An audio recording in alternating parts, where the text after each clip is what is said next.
BRS అధికారంలో ఉన్నప్పుడు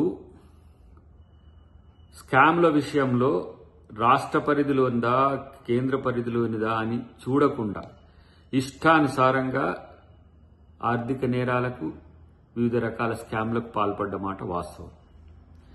కాళేశ్వరమైనా phone tapping అయినా ఈ ఫార్ములా కార్ రేస్ అయినా ఇవన్నీ కూడా కేంద్ర ప్రభుత్వ సంస్థలతో వ్యవస్థతో సంబంధం ఉన్నప్పటికీ కూడా బీజేపీని ఒప్పించుకోవచ్చు, కేంద్ర ప్రభుత్వాన్ని ఒప్పించుకోవచ్చు అని చేసిండ్రా, లేదంటే మేము చేస్తే ఎవరు మమ్మల్ని ఏమనరని చెప్పి నిర్లక్ష్యంతో చేసిండ్రా?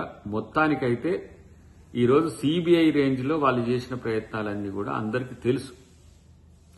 నేనంటున్నా, సిబిఐ ఇన్వాల్వ్ అయితే రేవంత్ రెడ్డి గారు ఈరోజు మోదీ గారితో కలిసి చేస్తుందని చెప్పి బడేబాయ్ చోటేబాయ్ చర్చని ఈరోజు బీఆర్ఎస్ చేస్తున్నది. కానీ ఒరిజినల్ గా బడేబాయ్ చోటీబాయ్ గారు మోదీ కేసీఆరే కదా.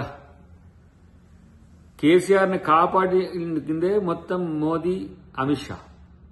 అధికారంలో కోల్పోయిన తర్వాత ఇప్పుడు మీకు బీజేపీ వ్యతిరేకంగా ఉన్నట్టుగా ఏదో నటింపజేయాలని చూసినా ఆ రోజు బీజేపీ బీఆర్ఎస్ ఒకటే అని చెప్పి ప్రజలు నమ్మింది కాబట్టి బీజేపీకి ఇక్కడ చోటు లేకుండా చేసింది.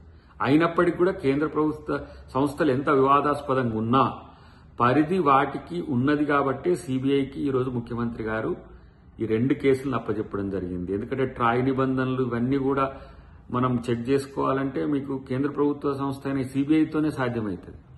రెండవది, కాళేశ్వరంలో కూడా సిడబ్ల్యూసీతో పాటు ఇతరత్ర వ్యవస్థలు ఎన్జీటీ నుంచి మొదలు పెడితే ప్రతి ఒక్కటి కూడా కేంద్ర ప్రభుత్వ పరిధిలోనే ఉన్నది. కాబట్టి సిబిఐ పారదర్శకత కూడా ఈ 2 కేసులతో తెలిపోతుంది.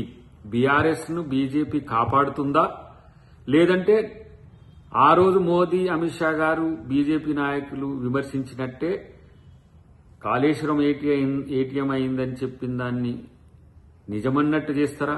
ఫోన్ ట్యాపింగ్ కూడా కిషన్ రెడ్డి గారిది అయిందని చెప్పి చర్చ జరిగింది, దానికి అనుకూలంగా చేస్తారా, లేకపోతే బీఆర్ఎస్ ని కాపాడేటట్టుగా చేస్తారా అనేది బీజేపీ కూడా తెలుసుకోవాల్సిన అవసరం ఉంది.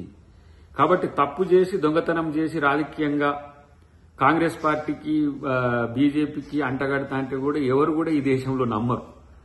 కాబట్టి డెఫినెట్ గా తప్పు చేసిన వాళ్లకు శిక్ష పడాల్సిందే. తప్పు చేసే ముందు అది ఆలోచించాలి. తప్పు చెయ్యకముందే ఈరోజు ఏ విధంగా అందరిని మాలాంటి వాళ్ళందరినీ జైల్లో పెట్టిండో అందరికీ తెలుసు. కానీ తప్పులు చేసి మేము తప్పించుకుంటామంటే మాత్రం డెఫినెట్ గా అది తెలంగాణ సమాజం ఒప్పుకోదనే విషయాన్ని తెలుసుకుంటే మంచిది.